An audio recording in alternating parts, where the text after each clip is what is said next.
Welcome to the Forging Honor podcast. I'm Jonathan George. And I'm Benjamin Jones. Here at The Forge, we explore what it means to live as Christian men. Along the way, we'll be doing weekly challenges to build character through action. We are by no means experts, just two young Christian men trying to make sense of a wild world. That's right. We're doing our best to learn and hope you'll join us on the journey. And if you want to get directly involved, go to forginghonor.com to find information on how to join our community. This is episode 17. Cut the crap.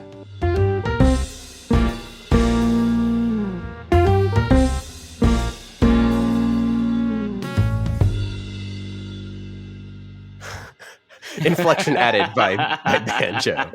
Come on, you can't just say it. You gotta add something to it. No, it's episode 17. Cut the crap. No, I don't know I don't know how you say that without it. Anyway, that was all Banjo's idea for the title. Yeah. sorry, mom and dad.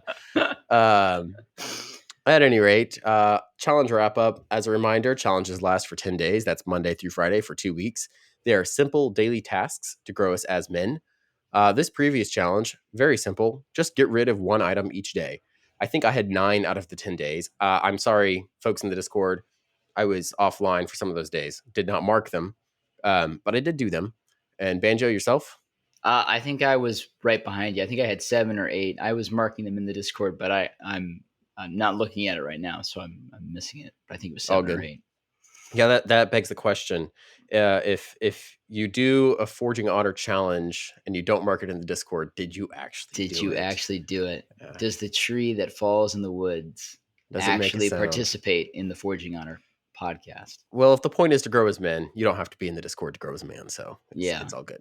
Yeah. At any rate, get rid of one item each day. We took this was a listener suggestion after listening to our episode a while back on Marie Kondo's book about tidying up, getting rid of things and tidying up. So this was a piece of that, just putting it into action. I personally like this challenge a lot. I enjoyed Banjo. I think looking around and realizing, wow, yeah, I have accumulated a lot of stuff since the last time I really did this. So what was something you liked? Was there anything easy or difficult about it? This one was tough for me. I have realized in the last few months, like a mild hoarding tendency that I have. And so this one was a little bit hitting me where I lived, because I was just kind of looking through things and realizing that I don't like to get rid of them.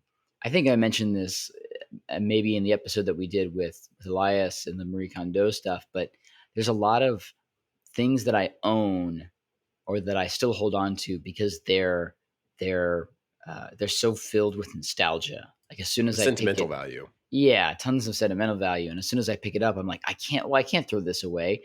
This is the receipt that I got on my first date with, right, from the ticket from the movie theater, that kind of a thing, Exactly. I remember that conversation. And I remember thinking at the time, it would be interesting when we got to this challenge to talk about and kind of what does that mean? Our sentimentality, our nostalgia. For me, the issue is, what if I need that thing and then I have to go buy it again because I just got rid of it? Yeah. So I got rid of a couple of books, and for me, some bigger ones were some running shoes that I haven't. Running shoes. You put however many miles on them. They're still fine shoes. They're just not good for running.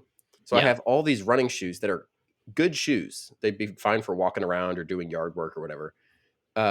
Tons of them. I probably have 3 pairs, or I had 3 pairs that were just sitting there that I never used.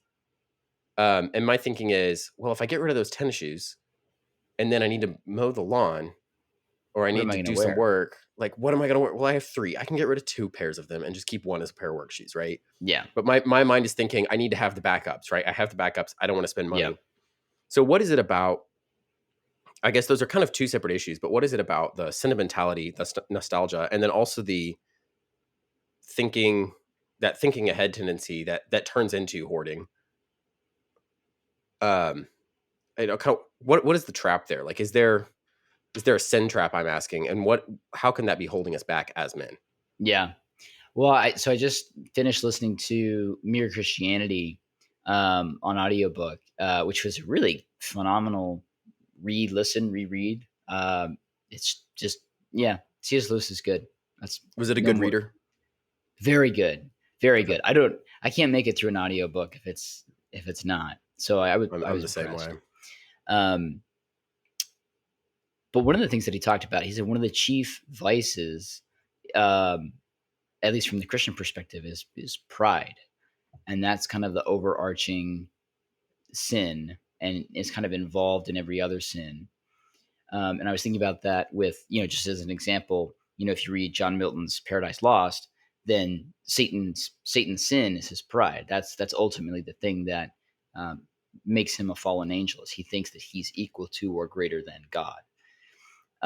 Not to say that we are making that claim when we are holding on to possessions we shouldn't, but it does strike me as like, well, I think maybe when I hold on to a possession that I really don't need, that I'm holding on to for sentimental reasons, I'm probably thinking I I need to hold on to this thing because if I don't, then I'll forget that thing, and then I will lose control of that thing, or I'll lose control of that memory, or I'll lose control of a part of my self, as it Your were. identity or something. Exactly. Is that you're saying that's pride? Well, this is just a theory off the top of the Okay. head, because because the reason I'm thinking that is look at the reverse of it. So take that thought and then flip it. It's me saying I must control this thing, and if I do not control this thing, then what am I? Right? Right, It right. will all fall apart, and that's pride. That's arrogance. Conversely, or maybe not conversely, but um, at least when I hold on to a pair of things for like, oh well, maybe I'll need this one day, and it's like, well, I'm in some sense doubting that God will provide or has Mm, already provided the tool that I need, you know. right. And again, it's a control thing. It's like, well, I need to be in control of the situation. So I'm going to hold on to this book about this presidential counselor that is 600 pages long, and I definitely need to have just in case Right, right. I don't know, get involved in a trivia night. Yes. I don't know. I might need it. I know what you mean. Yeah, there were I had a book. It's this whole um history, or it's like a not history book, like encyclopedia of biblical knowledge, and it has all these things in there, different words and what they mean, etc. Um a lot of it, as far as the actual um it's pretty old. It's probably 50s or 60s. So it's dated in terms of its presentation at this point, and Yeah. there's information in there that's dated as well, especially some of the archaeology stuff. Um, and I was thinking, why do I want to keep this thing? Like I Yeah. have no reason. I've never even opened it to enjoy it myself. Yeah. I've just always had it. Yeah. Um, but like in my mind, it was, well, someday I might want to reference this thing. Like if I want to know what this word is, well, I'll probably just end up looking it up on the internet. Like I don't need this book Yeah. for any reason. Or if I was really interested in that topic, I would probably already have three better volumes than this particular encyclopedia of biblical knowledge, Yeah. right? Um, and so I see what you're saying about the pride, and maybe it's the pride there for me is I definitely take pride in I have my things readily available at hand Hmm. when I need them. Um, although I guess I can see how the root would be pride. I guess I would want to steer away from, like, if everything is pride, it's too easy for us just to say, well, it's all pride. That's the only sin problem. And yes, it's the root of many things, as Lewis says. I don't disagree with that. But I would say I think what you're saying about control is closer to the point. Sure. Um, just thinking through in my own life, I will have backups of several different tools, right? I've got the toolbox in my truck, and then I've got the toolbox in my house. Right. They're the same tools, the same toolbox, but I have the backups. And in a case like that, that makes some sense to me. I don't have to constantly be moving one toolbox from the house to the truck every time I drive off the truck. And you But might that's need one in the truck, like in an exactly, emergency. exactly. And that's a case where there's actual purpose there, but that happens in all of my life Yeah. with lots of the things I have. Um, I'll buy multiples of whatever hygiene product because, oh, I just need backups. I just need Yeah. multiples. And that just adds clutter to my life. Same with the Mhm. shoes. I've had multiples of those shoes for a long time because, well, what if I need a backup? What if one gets torn up? Well, I could go buy another pair, I guess. I guess I don't know what the real issue there is. Control makes sense in the sense that I'm trying to control the future a little bit. I almost think though that in some ways it's more of a reliance on worldly things. Yeah. And maybe it is for the purpose of control. But one thing I've been thinking about is um, the realization that Christ calls us away from the things of the world. Mhm. Mhm. Not that those things are bad. He created them, right? He did, and he himself was a carpenter, and nowhere does he say, well, you got to stop being a carpenter. You got to stop being a fisherman, disciples. You got to stop being a tent maker, Paul. But he does say to put away the things of the world. So I think that's maybe what I'm trying to figure out here is, what does that actually mean? Okay, well, if we're going down that train of thought, then I'm gonna push on it a little bit and see what parts of the bridge come falling down. Um, and what Christ is saying there, I wouldn't say that, or when we think about when Christ calls us away from the things of this world, I wouldn't say that he's calling us away from the the the um Like forethought and thinking through. well, yeah, that, or like, but like physically, he's not calling us away from our material existence, Right. but he is calling us away from our preoccupation with the parts of our day-to-day life that are not heavenly minded. Again, going back to mere Christianity, Lewis talks about, he says, there's this feeling in the church that if we're so obsessed with heaven, then we'll never do any good on earth, and so we must focus entirely on earthly things in order to do some good while we're on earth. But he says that misses the point, because anyone who tries to save the earth will lose earth, and anyone who aims for heaven will get earth thrown into. Um, in other words, Interesting. in It's other like it's words, like the Beatitudes. yeah, The whole promise there is those that follow Christ are the ones that inherit the earth. Those that stick with the true Christian virtues. yeah. I mean, in one sense, it would be. This is to stretch an analogy maybe, but I think I get maybe frustrated with or confused by Christians whose main focus is, well, we need to win the presidency because that's the only way that we can do good on this earth. Like as until Christians win back the White House, the American church will not be safe. Like we won't be doing any real good in America unless the president is a Christian. And I It's a very I short term view. yeah, I think that misses the point, because regardless of who the president is, God is in control.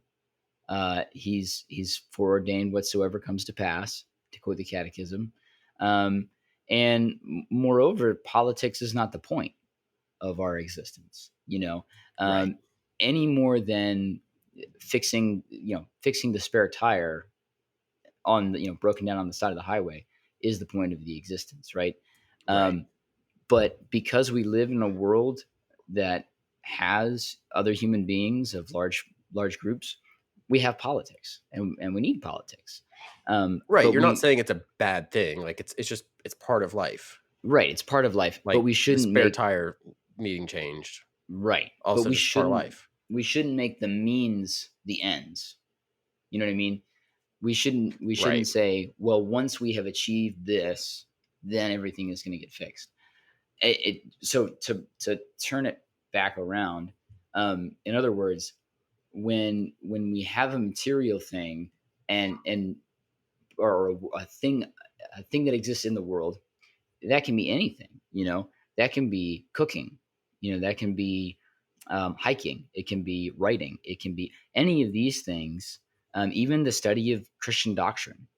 If if we study Christian doctrine for the sake of studying Christian doctrine and not to know our Lord and Savior better, then we've missed the point.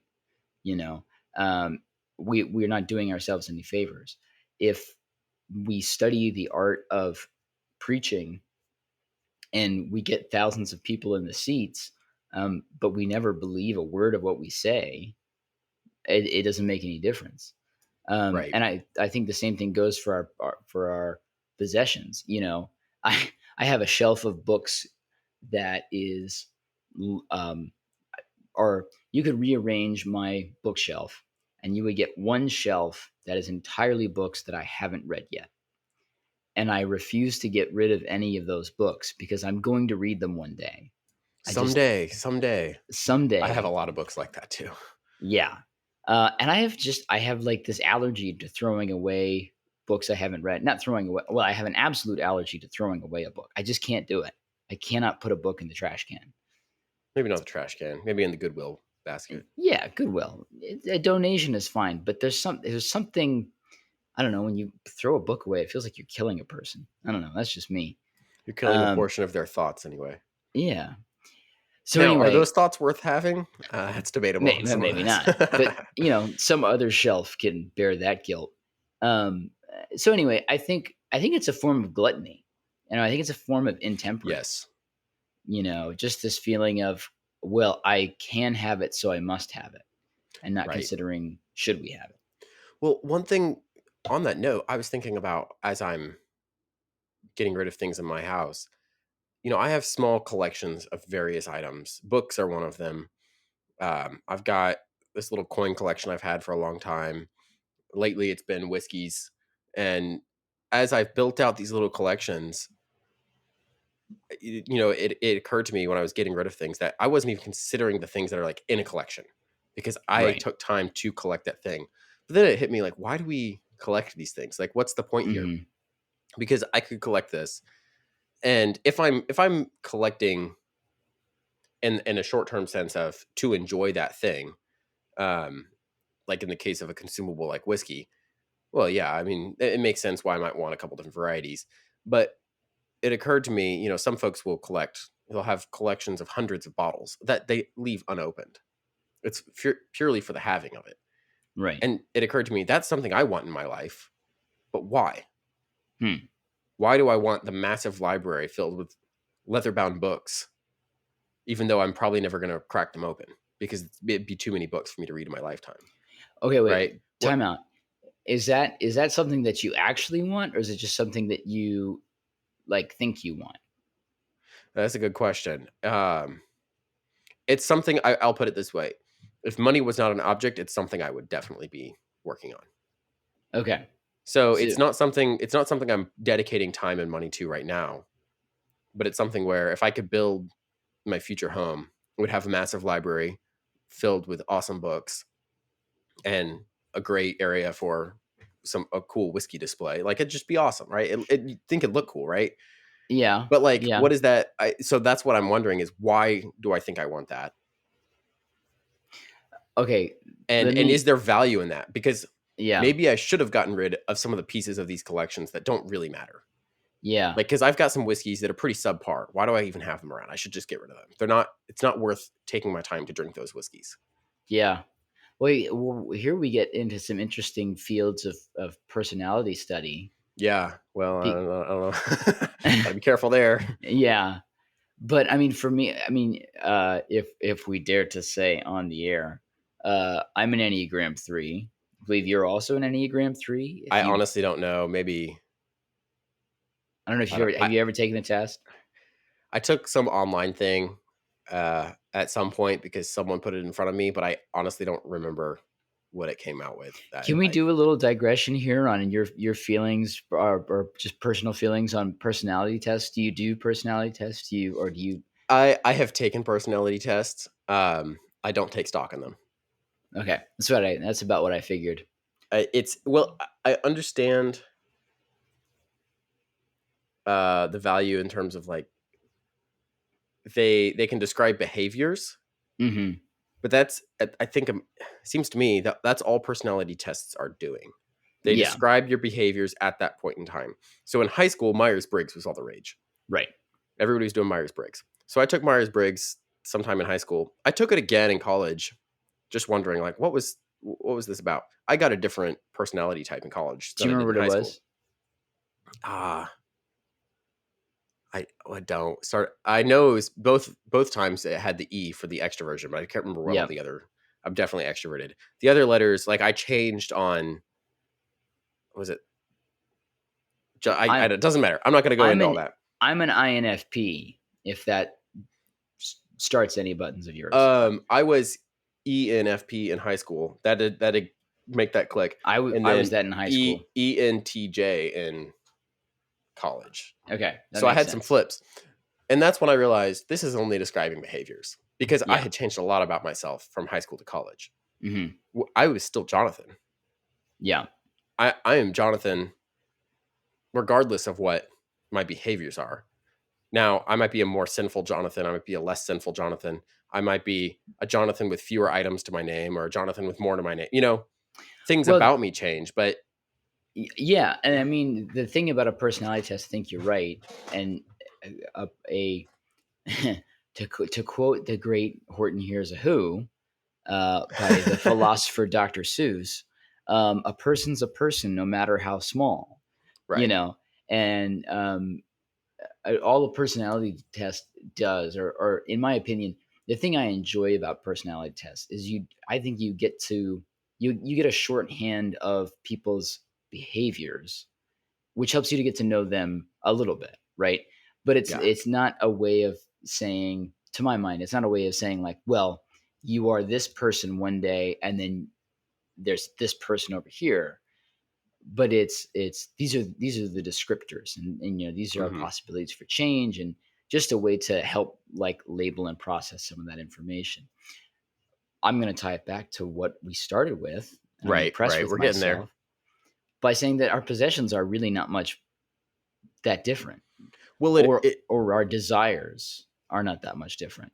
Like your desire, if we want to get Freudian about it, which I'm sure we oh no. don't, but if we want to get Freudian about it, then we could say something like, we could pick apart what parts of the dream for that we both pretty much mutually share, of a library room with books and a whiskey and cigar lounge. Oh, Where does that'd be that so come from? amazing. Yeah. Um, and I don't particularly mind if they're leather bound or not. I just want to be able to read them.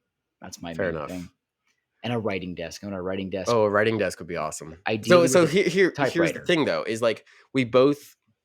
You're right. We both have this mutual desire for these particular things, this stuff, right? This worldly stuff that we like. Why do we desire them?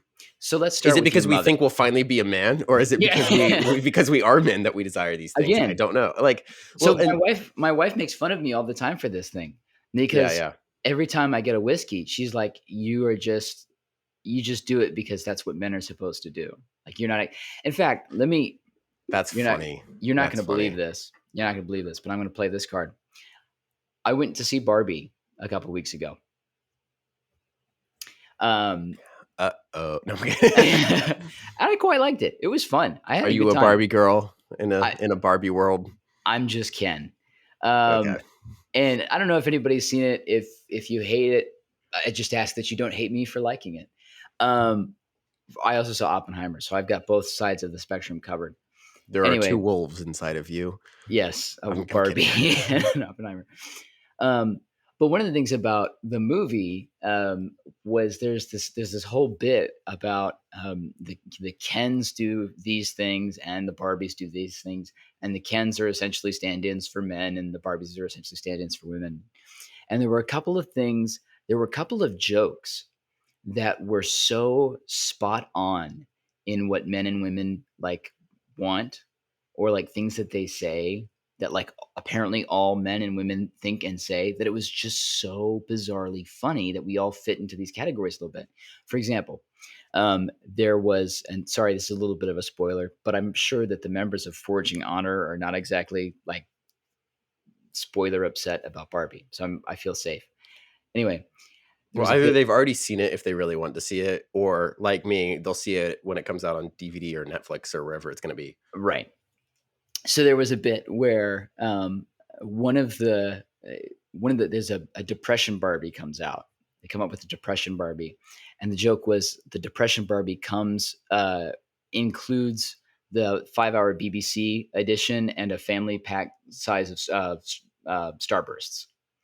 Um, I'm confused by that, honestly. well, it's like the Barbie's depressed, and when the Barbie's depressed, it watches the 5 hour BBC Oh, Pride and watches. Prejudice Oh, and and eats eats a the bunch of straw. Starburst. Yeah, it's the Starburst. Okay, that's Um, funny. and then there was another scene. It was the most called out I've ever felt in a movie, where one of the characters they're trying to get the Kens distracted, so they get the Kens to mansplain, and when they're mansplaining, they get distracted. And so one of the Barbies walks up to a Ken and is like, uh, "Are you watching The Godfather? I've never seen it." And then the Ken goes, "Oh, it's a beautiful fusion of Francis Ford Coppola's aesthetic with his philosophy and the studio thing." Just goes on the whole rant. Yeah. Yeah. And as I was in the theater, my wife turned to me and gave me this look, and I was like, that is the most guilty I've ever felt in the movie, And so, but it was like the whole theater was laughing at it, and they're not laughing at me; they're laughing at me and a billion other men who do the exact same thing. And so, where was I? Oh, so the thing is like, do we do it because we get told that this is who men are, or do we just is it just the thing where there's 7 billion of us on the planet, 8 billion of us now, and there's just going to be some repeat material? I don't know. I don't know the answer. Um, I know that there's something kind of bringing back to the conversation about stuff. We got to circle back all the way around eventually somehow. Circle There those is wagons. definitely something as men where we put certain value in some of the items we own. I think that some of that probably comes from those around us telling us these are the things men are interested in. And then because we are men who I think it's within man's nature to want to compete, right? We happen to like sports for some reason. Men are Yeah. generally not that women are not, but men definitely are. Right? That's just one of the things. Because men like to compete. And then we're told that this set of sports are the ones you're supposed to like, Hmm. right? So people are going to hate me. People tell me I'm supposed to like football. I'm not a huge fan of football, but I do actually enjoy seeing live games of any sport. Like it's just not Yeah. impossible not to get into, right? Yeah. Maybe it's just something about TV presentation I don't like when it comes to something like football. But every time I've ever been to a live game of any sport, I've gotten very excited about it. Yeah. It's the There's thrill of the so crowd. there's something about that, and I think it's kind of both and right. We're told these are the things you're supposed to enjoy. Turns out, partially because a lot of those things you just naturally enjoy. Well, there's another movie I watched recently that was about kind of about the disillusionment of like coming out of college. It's really funny. Um, and but there was this line where these guys are kind of realizing that they're losers and that they had succeeded at college, but now they kind of have left that, and now they are just kind of washed up.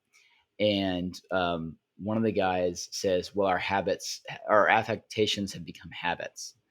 And I think it was a Hmm, pretty brilliant interesting. line, because there's these things. There's one character in the movie who starts smoking cigarettes because the girl he likes starts smoking cigarettes.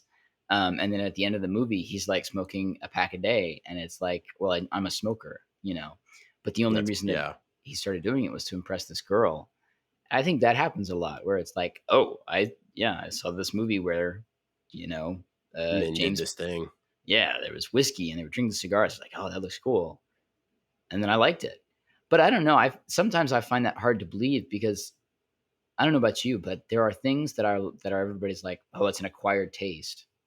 That I'm like, but I bet I just picked it up and I loved it. Like Right, sure. beer and Well, cigars. It was like I don't know. This is cool. I like it. it's enjoyable, and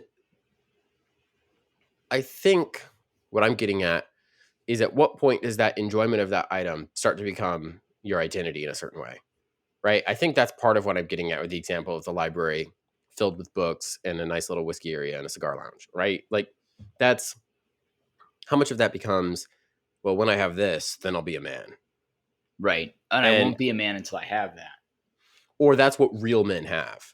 Right. Yeah. And I mean, you see this if you watch a lot of modern like newscasters. You watch any of the Daily Wire folks, like if they're popping up on your feed, they Right. all have that either wooden or Same library aesthetic. background. They're sitting in the leather chair. They're holding a beer or a cigar. Like they got that whole vibe going.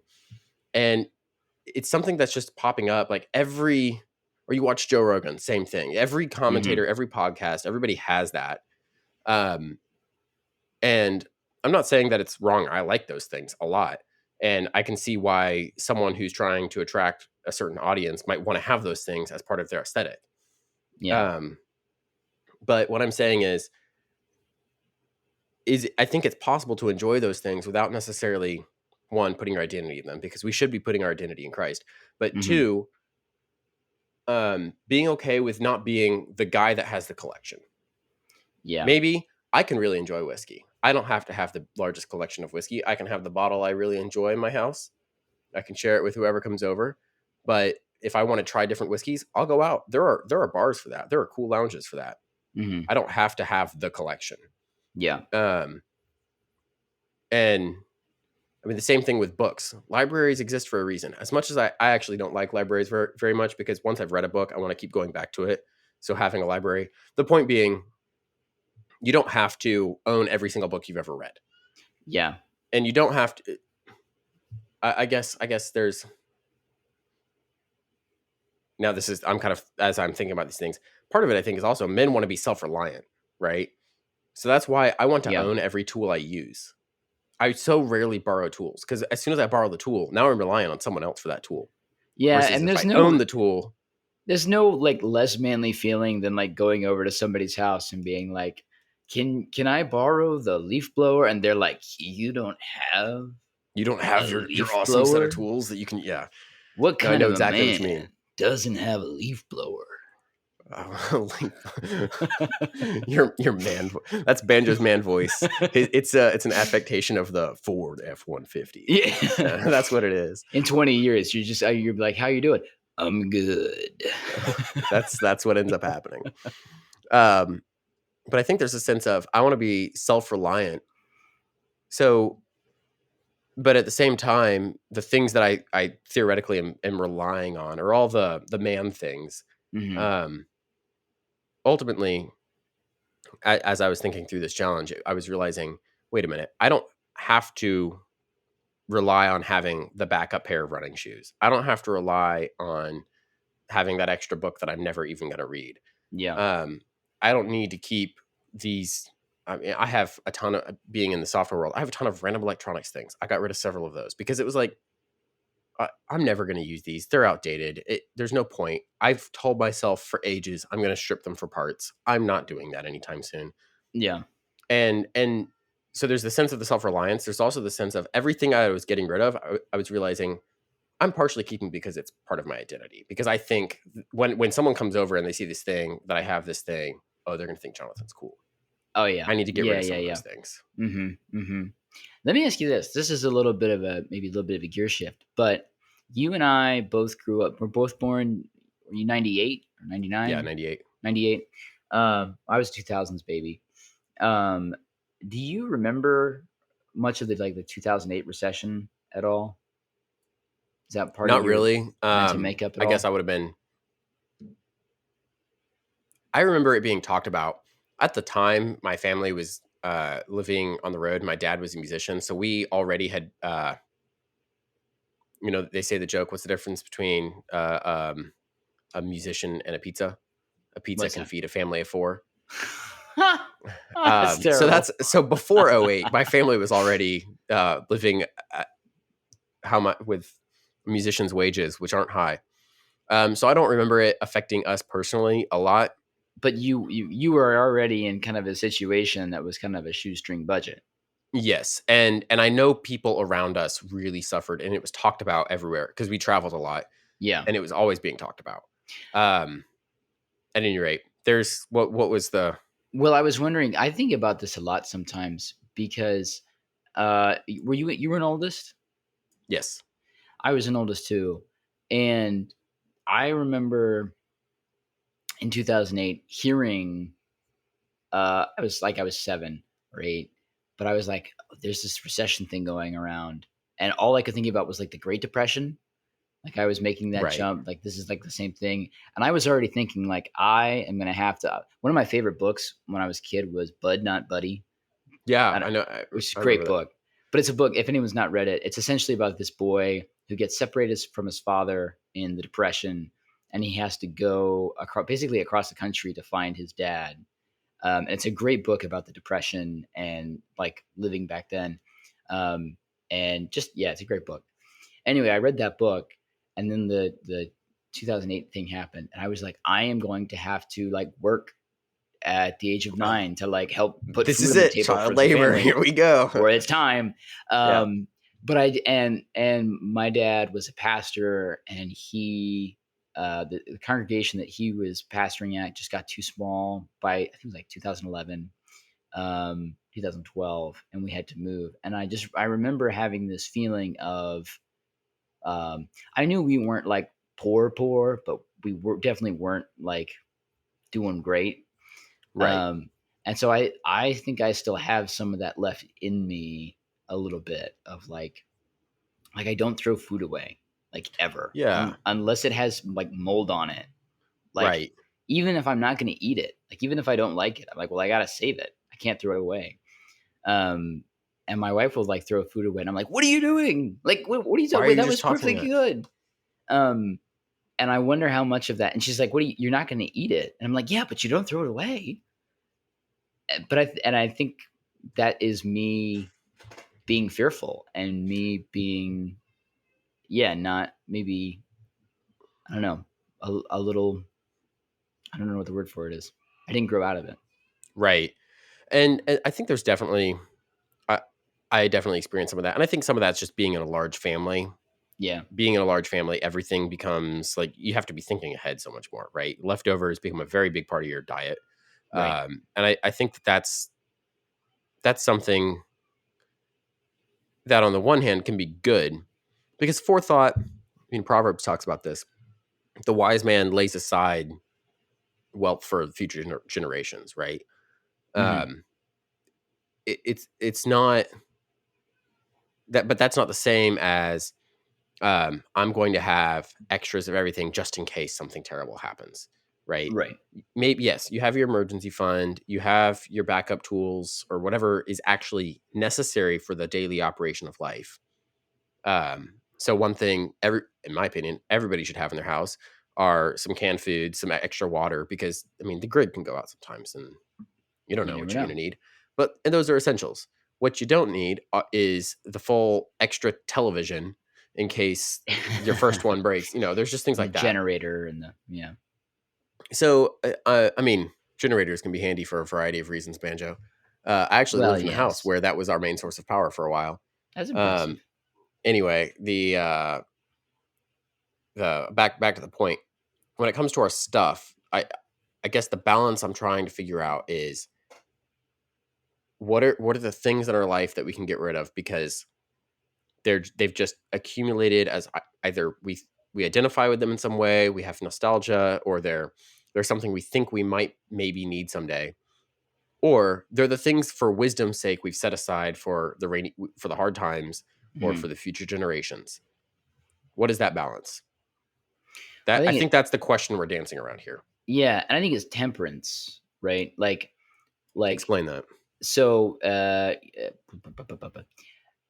temperance is an old-fashioned word that we don't use a whole lot anymore. And part of the reason it fell out of fashion is because it became associated with the temperance movement, which if you're familiar Like with that, anti-alcohol, anti-alcohol, teetotaler, and prohibition, all that jazz.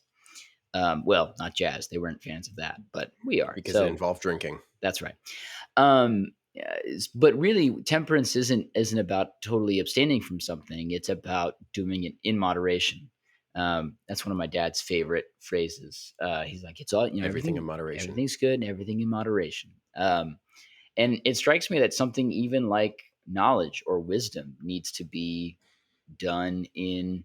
Well, temperance. that's Ecclesiastes says that. Right. Like right at the very end, and this every time I read it, I go, "Do I have too many books?" Because it's saying, that in the compilation of many works and of much wisdom, Yeah. you can get distracted. There's fault. I was like, "Wait, Right. do I endeavor in some of this stuff too much? Should I just be living my life and working hard at what I need to work hard at?" Well, there's a simplicity that's totally foreign to our lives. The title of this episode is, it's a little facetious, but maybe it's more on the nose than maybe it's more dead on than we thought. Uh, like there is no part of modern life that gives any thought to moderation. The entire Especially in America, where go big or go home. yeah, and it's that the solution to the problem is buy something new. You know, I Hmm. I was reading something, or I can't remember if I was reading or watching something that was describing. It's the question. Yeah, it was a video. The question of the video was, "Is capitalism a new religion?" I thought that was really interesting because Sounds like a Vice piece there, it. Banjo. You might want to Yeah, be careful. yeah. Uh, but the idea was, what is a religion but a system of thought that offers rituals that give comfort of a higher existence to people. And Maybe promises salvation. That could be part of it. right, but that's part of what a capitalist system does. According to the video. Let's play with it a little bit to say, you know, essentially in a capitalist system, what is it that you do when you feel bad? You go to a store, which is like a place of worship. It's like a large edifice that is designed to give a certain feeling. And you go through a ritual, which is the process of selecting an item and purchasing it, you know? And as far as we could say the market is concerned, whether or not you use that item is of no concern to anybody. The only thing that's of concern is if you go in and buy the product, perform the ritual. Um, and if this sounds a little bit pie in the I, sky, I, I would I understand the point. I would say that that's the point of American very late stage capitalism in some ways, because I would want to push back on what you're defining capitalism as. sure. Um, but for the purposes of what you're talking about, I will accept it with the giant clarification that what you're talking about is not actually capitalism. It's Okay, not. It's not a free market. What right? have you? It's not true. You could argue we don't have true capitalism in America, Right. but anyway, But just to give an illustration, today I was on a road trip, and I was frustrated because I had been driving for this. I had to drive an hour to get to a retailer to return a tuxedo. Um, I spent how less. fancy. I spent less than well. It was for a wedding. It was a rental. It's not. I don't like have a collection of tuxedos. Let's just be clear on that.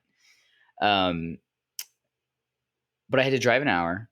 I spent less than 30 seconds in the place returning my tuxedo, and then I had to turn around and drive an hour back. And I was frustrated that this was like the system that I was like stuck in. Like I had no control over this. There wasn't any other place that I could dump off this tuxedo. It was just where it needed to happen. And I was frustrated. So what I wanted, I was driving down the highway and I was like, I wasn't consciously thinking this, but I saw a Burger King and I thought I want a burger. And all of the voices in my head were saying, you don't actually want a burger, right? Like not that burger anyway. It's a terrible burger. I have a confession. Do you like Burger King burgers? I do. Anyway, moving on. Okay, I'm not going to judge you for that because it's all I ate for or it's all I wanted to eat for 10 years. So I have no judgment. Um, but I was like, it's not high quality. It's not good for me. And I shouldn't do it. I shouldn't. But I thought I want it. I want it. I just do. And I was like, I'm going to do it. I pull off the highway. And as I was pulling off the highway, I was like, I feel freedom. I feel freedom because I'm going to go purchase this thing and do it. And I was like, this is a choice that I'm making. I feel like an autonomous being here. And I got there and I ate the burger and I was like, and I finished it. And as soon as I finished it, I was like, why did I do that? Like, that was the only reason I did that, was because I was, like, acting out and frustrated about this other thing. And it was like, "That's just so stupid." But I do this all the time. Like, for some Right. reason, if I'm stressed, 100%. I'm like, "You know what I need to do? I need to go to Walmart and get something." Like, I Get a need to go pick. snack, get Yeah. something. Yeah. And it's just it's a stress relief. And I don't know, I think probably that's something that we should just be cautious of in this late stage capitalism Whatever thing you that want we to call live it. in. Well, it's consumerism more than it is capitalism, I Sure. think. Um, Capitalism is it's an economic system on which we built some of that, but consumerism is really what we've developed um, for our society. Everyone's told to consume, consume, consume, and that's what keeps the economy running. Is go consume more, consume. Yeah. Um, so, and I don't want to dig into the economics of it necessarily, but I think the real when we become a consumerist society, when we start to value the things we consume over our own souls, Yeah. I think you start to see a lot of the issues that we see today. And I think we see a lot of issues in our own lives because I start to focus more on what's my next purchase going to be? What's the next, I like nice clothes. What's my next nice jacket going to be? And we start Yeah. viewing ourselves as products too, you Right. Well, know, we create personal brands and we create, brands. and there's something to that in the sense of, yeah, you have to market yourself a little bit if you're going to make money, if you're going to, if you never market yourself in the sense of do a good job in your work, well, you're never going to progress anywhere. But you don't have to create a personal brand and have millions of followers on YouTube to succeed, right? Yeah. Let me tie this back to one of the things that you were talking about earlier, with like worldly things versus like Right, heavenly right. things. I think I was reading a book this week about thinking like a Renaissance person, um, thinking like Shakespeare to be most precise. And one of the things that was true about Shakespeare's day is there was a focus on craft and a focus on, with that, it's we're not they weren't product focused. They weren't trying to push something out the door. They were saying, okay, this is the thing that I do. How do I do this really well? And I think we could Right. go one step further and say, this is the thing I do. How do I do this in a way that glorifies God? Hmm. You know, um, because Which part of that is doing it very well to the best of your ability, I yeah, think. but the idea is, whatever we do in word or deed, do everything as unto the Lord Jesus Christ. Hmm. Um, which means that when we buy, we got to do that as unto the Lord. When we sell, we got to do that as unto the Lord. And I think, you know, one thing that I would argue for in the midst of this conversation is, I think as Christians we too easily submit ourselves to the vernacular of the culture. And I think we too easily say, well, this is how people talk, so we should talk like that. Things like the personal brand, or like I think you said like market ourselves, or something like that, or Mm-hmm. Mm-hmm. and we say that because like that's what you got to do. And I think it just isn't. Like Hmm. I think we have to fight that idea that we exist in this time and there's nothing we can do about it.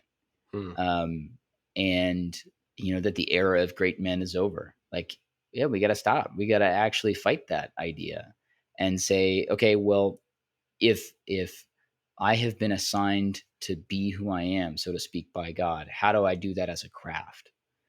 How do I read scripture as a craft? How do I podcast as a craft? How do I do all these things to the glory of God and not to the glory of the bottom line, Hmm. or the glory of the personal brand? And I think it starts with the question you asked, JJ, of like, why do I desire the big room with the books? Am I doing that because somebody else is telling me to do that? Or am I doing that because that's what glorifies God? Right. It's a It good might be. question. I'm not sure it is. I'm not sure if that comes along the way because I have the ability to. Great, but I don't think that needs to be the aim. It's interesting. Yeah, we got all of this out of getting rid of stuff every day. But Was there let me ask this before we wrap up the episode. Was there any one item that you got rid of that you were like, "I'm really proud of myself for getting rid of that?" mm, I don't know about really proud of myself for getting rid of it. I'm disappointed in myself for having held on to some of these things for as long as I have. Oh, yeah. And so and the fact is, some of these things have survived 3, 4, 5 purges in my life. Hmm. So that's telling. Yeah. Yeah. I don't know. Yourself? There was a book that I got rid of that I was proud of myself for because it's been sitting on my shelf for a while. It's a book about Nixon that I read in high school that was pretty good. It was very interesting. I learned a lot about Watergate and all that stuff. It's very helpful, but I've always held on to it. I don't know why I held on to it. Um, and I've never read it. And to be honest, I probably would. I can't think of a scenario in which I would read it again. Hmm. And I don't want to pass it on to my kids. It's not like it wasn't like an important book for me. Right. It's not Like, like your father read this. You should read it. Yeah. right. Like Mornings on Horseback. I'll always have a copy of that book. Right. Right. That's a great book. Or like I just picked up a copy of John Adams by David McCullough. And I'm like, that's a great book. I'm going to hold on to that one. Hmm. But I don't need I don't need one on Nixon. That's Sure. at least I don't think I need it right now. Hmm. So that was the one that but I never get rid of books. So yeah, so you're proud of yourself for getting rid of a book in the first place, probably. right. Yeah, It was like, oh. that's a big step. What's funny though is there was another book that I have that was about one of John F. Kennedy's advisors, and I was about to get rid of it, and I turned it over, and it had a quote from a former president that was like, this guy's life is crucial for understanding the 21st century, and I was like, oh well, I got to keep it. Gotta keep it now. Oh Got to no. keep it now. I can't get rid of it. Yeah, that's funny. Well, that's good. I definitely think this is sort of kickstarted me always just over the last 2 weeks because I was always looking for something to get rid of that day. Yeah. Now I'm looking around my life and going, oh, I could get rid of that. I could get rid of that. So I think I'm going to see a trimming of things over the next month or so. Yeah. Is that the big takeaway from this challenge? Well, it's at least kind of the continuation of it. I think the big takeaway for me is a lot of the stuff I have in my life, I have either because I think I should have them or because I think I'm too trusting in those things to get rid of them. Mm-hmm. I think that's kind of the takeaway for me.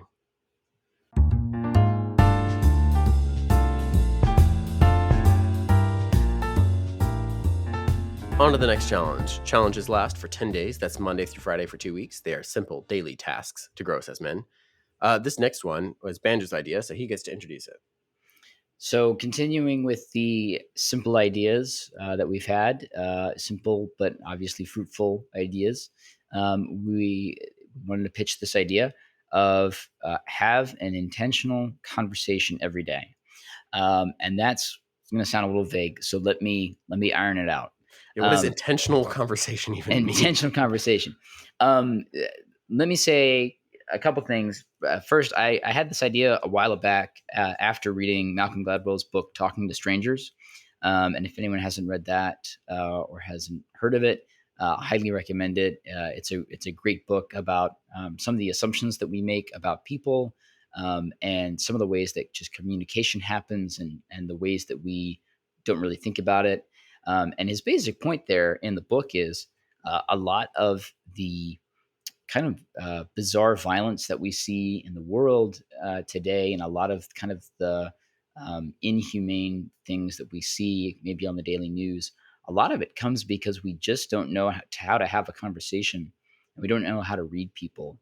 And it's a skill that we've lost. And I think it's a really important book to read just to kind of get a handle on some of that information.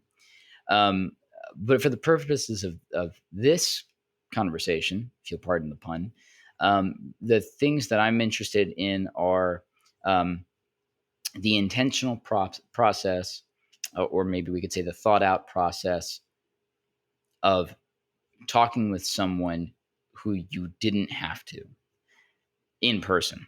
or not, sorry, not in person, but not online. So my thoughts here are this: When you say not online, does that mean like over the phone is fine? over the phone is fine. You mean like not in a chat Not in a chat. situation? Yeah, yeah. Exactly. Okay, so like over the phone or even like a FaceTime or yeah. Yeah, but you need to hear a voice, at least. Ideally see a Gotcha. face. Gotcha. But hearing the voice is important. Um, and I think bonus points for reaching out to old friends that you haven't talked to in a long time. Um, and one of the things I think about with this is, I think one of the stereotypes of men is that we just don't have conversations. That and I know this is true in my life with friends that I have, where some of my best friends I haven't talked to in 6 months, and they're still my Right. best friends, and it's not going to change. Every time I tell that to my wife, she's like, "What is wrong with you? You've got to talk to those people. That's not a friendship." And I'm like, "No, no, it's cool." Guys Um, are guys are a little more okay with not talking to someone for a long time. I have one friend where I will pick up with the exact same conversation I was having with him 2 years ago, and yeah, it's funny how that works. yeah, and it's great. It's one of the things I kind of love about being a guy. It's like there's no pressure on a friendship, and I think that's great. But I think there is, you can look up any number of articles right now on the drought of friendship right now, and especially of masculine friendship in the culture, and what effect that's having on men, and what effect that's having on culture. And the more that we've talked, JJ, and the more that I've interacted with people, the more I think about, Alex de Tocqueville he talks in his book about one of the things that makes American culture what it is anywhere you go, you meet Americans talking with other Americans about what it means to be an American, you know, and having real conversations in pubs and in coffee shops.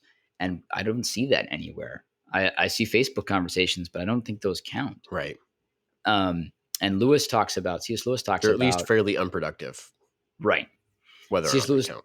talks about being a or finding out more about God requires us to interact with the other human beings, especially with other beings in the church. And I think we're losing that day by day, and with each passing moment, any ability to have those conversations, and any ability to kind of carry that on. And I think it is a challenge. I think it takes time and it takes effort. And I know for some folks it can be a little anxiety inducing. I spend about 20 minutes in front of my phone before I make a phone call thinking, do they actually want to talk with me? They probably don't want to talk with me. Nah, they don't want to talk with me. And I think we need to get over it. So Yeah. I'm issuing that challenge. One quick clarifying question: when you say intentional, um, you just mean like not in passing. How are you? How are you? Okay, good, fine, bye. Um, I assume. And then you also like, are you setting a time on this? Because to get into deep conversation can sometimes take time. So if you're asking someone to take an hour every day to have that deep conversation, is that Yeah, what you're asking, or are you more like take 10 no, minutes just to check in on someone? no. I think it's more of a check in on somebody. Like I think maybe intentional is the wrong word. Maybe deliberate is a better word. I like that word, deliberate. Um, yeah, because it's something that takes thought. It takes a little bit of, it may be engagement. That's the word. Right. Doesn't necessarily need to be Mm, like, we're going to sit down and have a theological discussion, but it should be right. like, hey, I want to make sure that I know how you're doing. Like, tell me how you Some are. direct uh some direct conversation, some actual listening, some actual speaking. Yeah, Somewhere between hello, how are you? I'm fine, and that deep theological conversation. Somewhere in yeah. there. Doesn't need to be a Lincoln Douglas debate. Right, right. No, I want to see when I call you sometime this week, Banjo. It's going to be 5 minutes for you, 5 minutes for me, and then back and forth. So, And I will now pause I for kid. rebuttal. At any rate, I like that. So have a deliberate slash intentional conversation every day, and And well, that's it. I think that's it. Can we that's it. tease? Can we tease the bonus Oh yeah, yeah. episode? Go for it. Go for it. So keep your fingers near your Spotify accounts, your app, wherever your Apple Podcasts Apple for me. Podcasts, wherever it is you're getting your Forging Honor little nuggets of joy. Stay tuned because this week there's going to be a special bonus episode. And I don't know if we've decided what the special We haven't theme worked will out all the be. details, other than it's probably going to involve something that's not a 10-day challenge. It's going to be a little bit bigger than that. It may involve a discussion of film and filmography. Maybe It that's what may Banjo wants. it may I want discuss. to throw him outside and make him survive. Yeah, that could be that. It could be a big challenge. So we'll see. Just keep your Yeah. fingers near those dials. Don't go anywhere.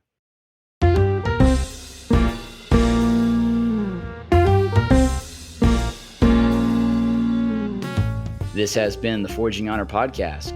Music and production is by Elliot George. For more information about what we do or to learn how to get involved, visit our website at forginghonor.com. If you enjoyed the show, make sure to like, subscribe, and give us a rating to bring others into the Forging Honor journey. On our website, you'll find information on how to do the challenges alongside us, as well as links to the many resources we mentioned in the show. And we do make a small amount from any purchases you make through our website links, so thank you in advance. Thanks for taking the time with us today. We hope you'll take up the work alongside us and join us in the task of Forging Honor. We'll see you next time.